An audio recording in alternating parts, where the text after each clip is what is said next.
The arena of evaluation had chewed up hundreds of species before breakfast. That day, it got indigestion. High above the chaos, the Galactic Council sat in a crescent gallery of iridescent steel and transparent obsidian. Their gleaming robes shimmered like oil spills, and their mandibles, beaks, and pseudo-flesh quivered in disdain as the next contender materialized on the warfield's shimmering pad. He wasn't what they expected.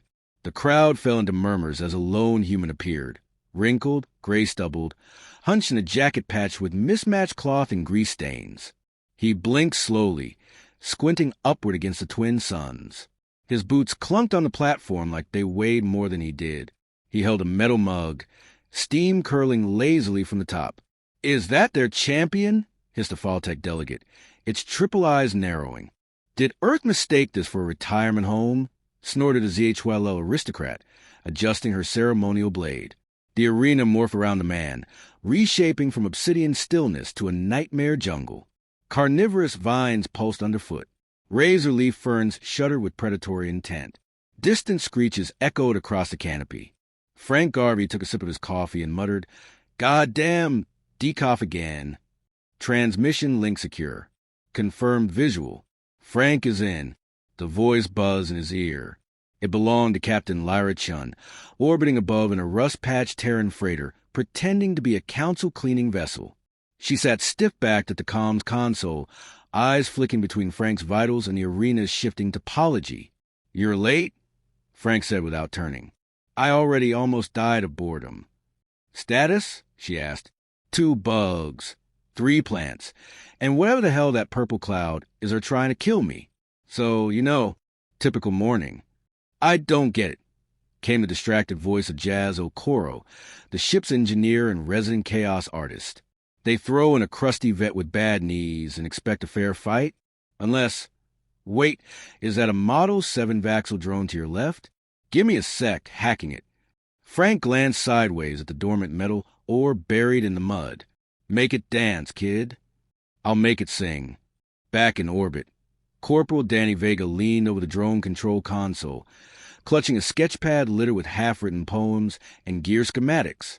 "I sent in a cloak-supplied drone disguised as a tree frog. Should land near Frank's 10 o'clock. Lyra shot her a look.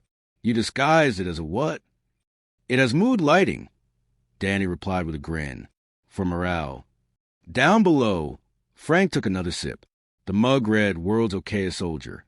He raised it in mock salute as the Vaxel drone reactivated, spinning midair before firing a short burst of plasma into the underbrush. The nearest carnivorous vine sizzled, curled into itself, and exploded in purple mist. "Right," he muttered. "That's one pest control problem solved." Up in the gallery, one of the counselors, a sleek, reptilian Lorik, frowned and activated a battlefield zoom. The feed homed in on Frank's chest. There, swinging slightly against a jacket, was a battered dog tag, scorched edges half-rusted, but still readable. "Project Phoenix, Unit 0. The room fell silent. "Impossible," murmured a Varelian ambassador, its voice like shattering glass. "Phoenix protocol was terminated during the collapse." "Or so we thought," another whispered. Meanwhile, the arena responded to Frank's initial success by raising the stakes, literally. The jungle split apart as the terrain shifted upward, becoming a fractured cliff face with unstable platforms and plasma mines buried in the rock. Frank grunted as the ground tilted. And here I thought galactic bureaucracy couldn't get more complicated. Above, Lyra was on her feet. They recognized the dog tag. We got their attention. Jazz let out a low whistle. "Frank, you're officially famous again. Want to sign my prosthetic leg later?" "No," Frank said flatly, dodging a burst of acidic sap as he scrambled up a ledge. "But I'll autograph a medkit if I live." Danny's voice grew soft. "I think they wanted you to die quietly. Now you're reminding them who you are." "They forget easy," Frank replied. "I don't." He ducked behind a rock, pulled a knife from his boot, and began etching a series of symbols into the blade handle. "Old code, Phoenix Squad encryption." As he worked, his breath grew steady. Focused, the man who had once led survival teams through the vacuum-blasted remnants of old Earth wasn't gone. He was just waiting, A screech erupted as a hulking four-armed beast charged down the slope. 8 feet tall, armored in natural plating, eyes glowing orange. Frank stood, cracked his neck, and met it head-on. 10 seconds later, the beast lay twitching the mud, a length of cable wrapped around its throat, its own weight used against it. Frank stood over it, breathing lightly, sipping again from the mug. "I've fought worse in traffic," he muttered. The council was now in uproar. Lyra sat back, satisfied. "They see the old man," she said, "but now they remember the monster they made." A silence settled over the viewing gallery as all eyes locked onto Earth's single entrant. Frank Garvey looked up into the sky and raised a dog tag in 2 fingers. Then he pointed it straight at the council. Frank crouched in the shadow of a jagged overhang, eyes fixed on the shifting terrain ahead. The arena's latest form was a crumbling orbital station, fragments of steel walkways suspended in the void, gravity misbehaving at the edges. Each corridor flickered like a memory being rewritten. "Okay, Jazz," he muttered into the collar mic. "What kind of death trap am I walking into this time?" "Picture a haunted spaceship mated with a Rubik's Cube during an electrical storm." Jazz replied, "Artificial gravity is glitching in pulses. No magnetic footing. I give a 9 for style, 2 for hospitality." Frank stepped forward carefully. The floor groaned beneath him. From orbit, Lyra Chen watched his vitals spike and settle. "You're good, Frank." Drones confirmed partial oxygen. No radiation pockets. Just mind-bending architecture and psychotic game design. "I survived 8 years in the flood zones," Frank grunted. "This is just Tuesday." Flashback, 16 years earlier. The world was ash and ruins. Mismatched cities stacked atop one another like drunken bricks. The sky flickered orange with ozone fires. Frank Garvey, then younger, angrier, still scarred from the Terran collapse, stood at the head of a ragtag group of survivors in an underground shelter outside Chicago's ruins.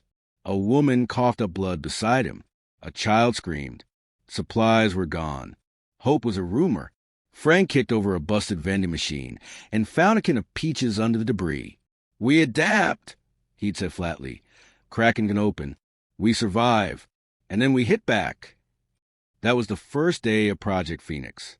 Back in the present, Jazz adjusted his headset with one hand, the other scribbling designs on a notepad covered in greasy thumbprints. "Frank, I'm piping a signal into the arena's logic nodes. Should scramble the traps ahead. You'll get a 10-second window to cross that floating debris field. After that, you'll be part of the scenery." Frank snorted. "Wouldn't be the worst place I've slept." Lyra stepped forward in the command bay. "When we pulled you from obscurity, Frank, I promise you we'd do this smart. You don't have to." "Yes, I do," Frank interrupted. "Because I started something back, then I never got to finish." Cut to Danny Vega. In the corner of the ship, Danny sat cross-legged beside her custom drone rack, braiding her hair while humming a lullaby in Spanish. Her fingers paused as she watched the data feed from Frank's suit. "Do you think he's scared?" she asked softly. Jazz didn't look up. "Frank? He's terrified. He just uses sarcasm to hide the existential dread. He writes haikus when no one's watching," Danny said. "That's not sarcasm. That's someone who's still dreaming." Lyra turned. "He's dreaming of justice. That's why he's still alive."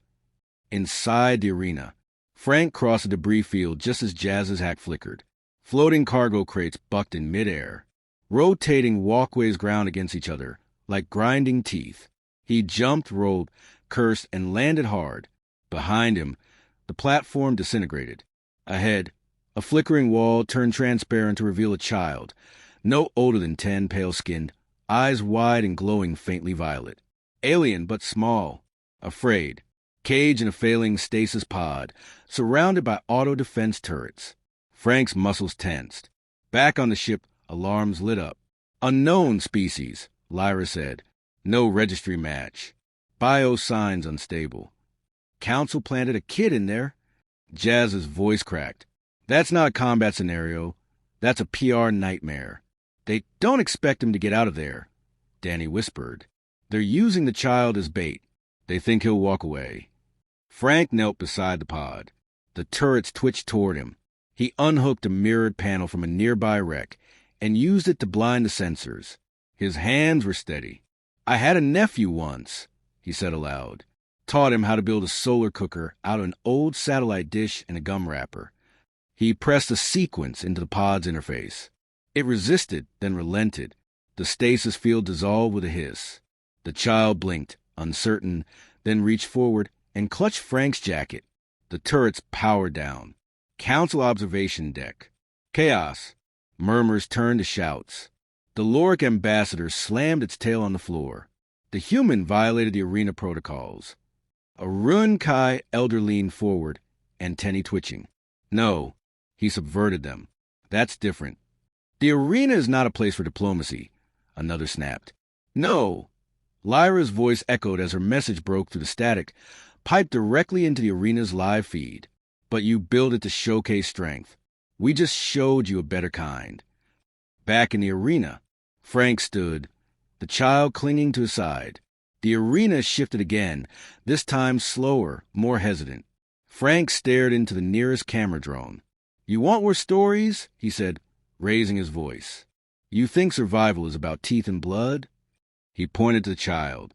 "This is survival, compassion, choice, not just clawing your way through the dark, but pulling someone else with you."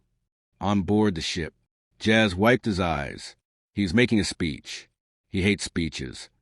"Maybe he finally believes in one," Danny said.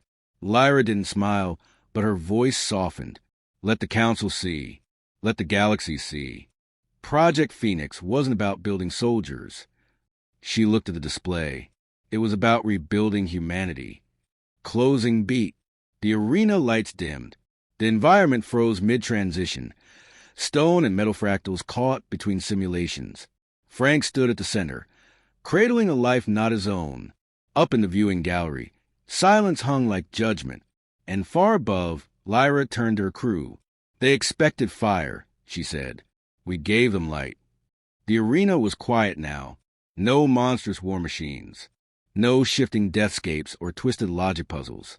Just a wide-open field beneath a starlit dome, strangely serene, its simulated wind brushing through synthetic grass. The kind of calm that comes just before thunder. Frank stood in the center, armor scuffed, boots caked with soot and memory. The alien child, now clutching a hand-knit scarf Danny had sent down via drone, sat by his side, tracing circles in the dirt. He knew this wasn't peace. It was intermission. Above, the Galactic Council loomed behind translucent walls of security and supremacy. 12 species, 1,000 languages, one shared expression, disbelief. "They don't understand what just happened," Lyra said, standing tall in command ship's observation bay. "We didn't break their rules. We rewrote the script." Jazz leaned back, fingers laced behind his head. "And the best part? We haven't even hit the big finale yet. Are you ready?" Danny asked, eyes on her screen. Lyra nodded once. "It's time." She opened the encrypted channel.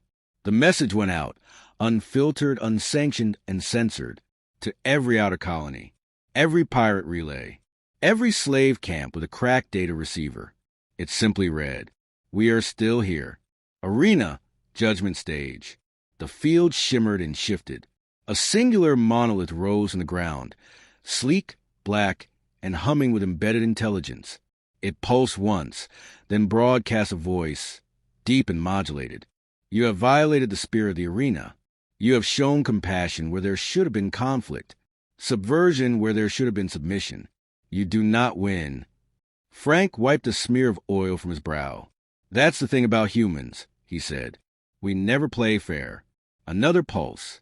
The monolith fractured, and from its core, 12 figures emerged, avatars of the arena's true architects. Pure logic, clean design, emotionless authority. "You stand before judgment," one intoned. Frank cracked his knuckles. "You've been judging us since before we got out of the dirt. You just never expected we'd turn the mirror around." The child looked up at the strange forms. "He saved me." Silence followed. Then one of the avatars turned its head. "Why?" it asked. Frank knelt beside the kid. "Because someone has to start the cycle over." Compassion, choice, hope. You can't code that. You've got to live it. Cut to command ship, final override. Jazz's screen lit up. Got it. Crack the arena's root command node. You know how many centuries of alien arrogance are buried in this code? And they never thought to put in a human firewall. Danny grinned. What are you going to do? Jazz's fingers danced. Send them a message. He uploaded the new subroutine. The arena's sky blinked. Then, impossibly, it began to play music. Earth music. A garbled, ancient track recovered from a derelict data vault on Mars. Scratchy jazz guitar, followed by the sound of rain. Billie Holiday? Lyra raised an eyebrow. Jazz shrugged. Felt right. Arena, humanity's answer. The avatars froze, disrupted by the unexpected rhythm. Their neural link began to unravel, not by violence, but by discomfort. Art was an unknown variable. Uncoded. Irrational. Unbeatable.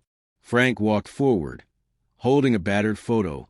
Him, younger, next to a woman with eyes like starlight. You wanted a test. Well, here's one. He threw the picture at their feet. Try loving someone and losing them. Try waking up and choosing not to be cruel, even when the world teaches you it's easier. Try building something that lasts longer than your own heartbeat. The avatars wavered. You think strength is blood. Frank said, we think strength is choice. In orbit, revolution begins. As Lyra's message spread, colony beacons lit up in return. One by one, the forgotten and the exiled responded. Smugglers pledged safe corridors. Former Council Line species declared neutrality. Underground human settlements activated old war satellites once thought obsolete. Humanity had not come to beg. It had come to remind the galaxy what resilience looked like. Arena, final verdict. The avatars flickered. One by one, they vanished, unable to compute, unwilling to admit. Only one remained. It stepped forward. Your species is anomalous, it said. Frank chuckled. We've been called worse. But you have value. That was as close as a cosmic AI construct could get to a compliment. The avatar bowed its head. You may leave. With honor. Frank glanced down at the child. Not leaving. We're building something new. The avatar's form shimmered, then dispersed into light. Command ship, closing sequence. Danny wiped her eyes. Did we just win? Lyra nodded slowly. We didn't win. She looked out over the stars. We began. Jazz raised a mug of instant coffee. To project Phoenix. They all echoed it. To rebirth. Epilogue, 1 week later. In the dust of the now empty arena, wild flowers grew. Real ones, planted by volunteers from dozens of species. The site was no longer a battleground. It was a monument. Frank stood there, watching the child, now named Keo, play with Danny's drones on a Jazz's makeshift wind sculpture. You think they'll remember us? Keo asked. Frank smiled. Not for what we broke, but maybe for what we built. High above, a new message scrolled across the Terran beacon. We are not your pawns. We are not your monsters. We are not your forgotten. We are human, and we are still writing our story. The arena had stopped shifting. For the first time in Council history, it hesitated. Like a predator uncertain if its prey had grown unexpected teeth, Frank stood unmoving. The alien child curled in the crook of his arm. The lights overhead pulsed a nervous amber, as if the simulation itself didn't know what to do next. On the command deck of the Terran ship, Lyra Chin watched the feed with razor focus. Her arms were crossed, but her stance wasn't tense. It was ready. They're recalibrating the arena, she said. Jazz chimed in, hunched over the console. Yup, they're throwing out the old script. I think you made them reboot the metaphorical operating system, Frank. Frank gave a half smile. Can't let them get too comfortable. Lyra leaned toward the comms mic. The council will respond. They'll shift tactics. Try to provoke. You need to be ready. Captain, Frank said dryly, adjusting the child's weight. I've been through 3 planetary collapses, 5 mutinies, and 1 full-scale interspecies riot in a grocery store. I'm always ready. He paused, brow furrowed. Though I could use another coffee. The ground around him suddenly split, and the child shrieked in fear. A swarm of machine-insect hybrids surged from beneath, their wings slicing the air, their mechanical eyes glowing crimson. "Here we go," Frank muttered, gently setting the child behind a chunk of steel plating. "Stay down, kid." Cut to the wild card. Jazz Okoro had never been accused of subtlety. His workstation was a chaotic sprawl of blinking lights, floating screens, and half-eaten protein bars. He slapped the comms. "Frank, I'm triggering the pulse disruptor in the arena's lower grid. It'll fry their tracking, but you got to get airborne." "Airborne," Frank said flatly, as one of the insectoid drones took a swipe at his head. "You realize I'm 73 and allergic to jetpacks." "No, jetpack," Jazz grinned. "But I built something better. Remember that floating cargo pallet I stuck in there last week?" Frank dug behind cover as another drone exploded nearby. "That thing with the busted grav lift?" "Surprise!" Jazz shouted. "It's not busted anymore." From behind a tangle of rubble, a humming platform rose shakily into the air, covered in scrap plating and repulsor coils. Frank leapt onto it, grabbing a bent pipe for balance. "Oh, this is wildly unsafe," he muttered. "You're welcome," Jazz beamed. "I call it the Hover Hobo 9000. As Frank soared over the battlefield, weaving through clouds of metal insects, the arena's environment turned red. An emergency override. Spikes burst from walls, gravity reversed in patches, and simulated lightning cracked overhead. It was chaos, and it was exactly what the team had trained for. Cut to the Dreamer. Danny Vega watched with wide, awed eyes as Frank maneuvered midair like a drunken acrobat. Around her, her drones buzzed in careful formation, firing microdisruptors that cleared Frank's path. She whispered to herself, sketching as she worked. "This is what hope looks like.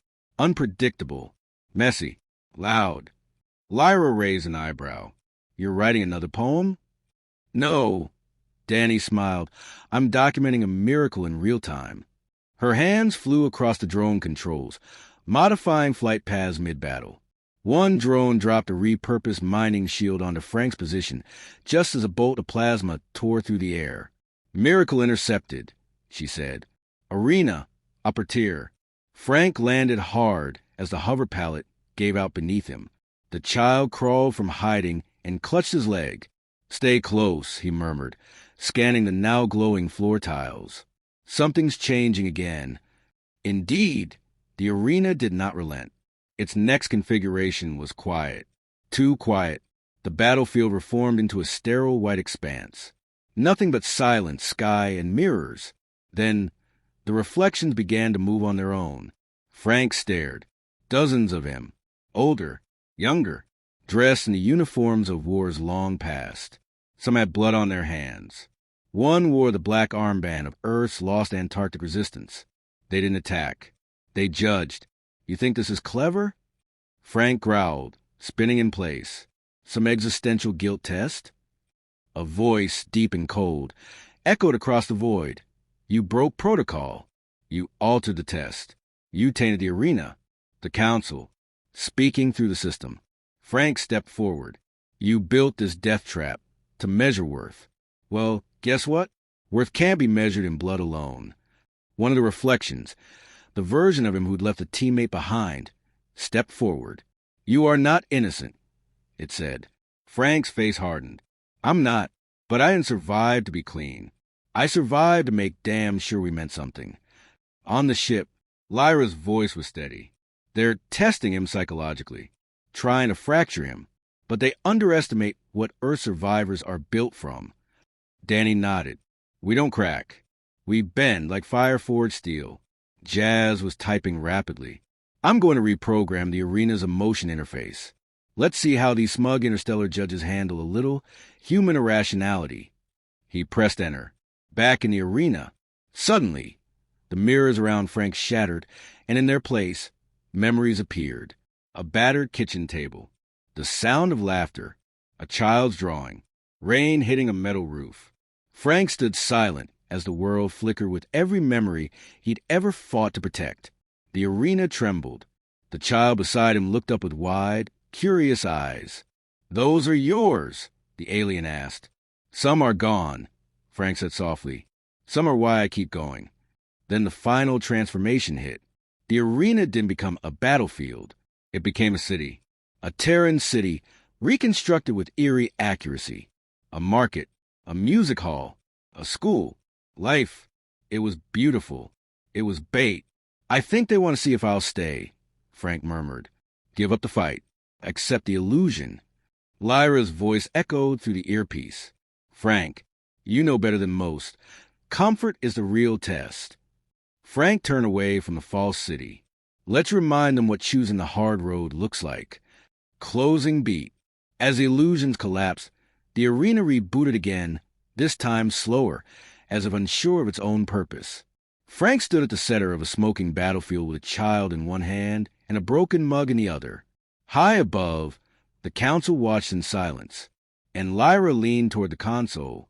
"They sent us in to die," she said, her voice steady. "Now they're realizing we brought a revolution instead."